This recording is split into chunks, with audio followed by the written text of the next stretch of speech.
Hello' everyone, আজি আমি গৈ আছোঁ মামাহঁতৰ ঘৰলৈ।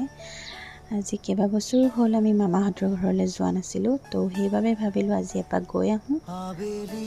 তো এয়া আহি পালোহি আৰু মা আৰু আইতাই মিলি বিৰাটেই ধুনীয়াকৈ কথা পাতি আছে, কাৰণ আইতাই আমাক দেখি বহুত হেপ্পী হৈছে।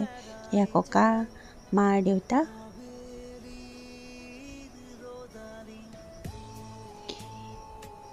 এয়া গাঁৱৰ পৰিৱেশখিনি চাওকচোন, কিমান যে সুন্দৰ মনোমোহা। এয়া আমি আহি আছোঁ এতিয়া মাহীহঁতৰ ঘৰলৈ।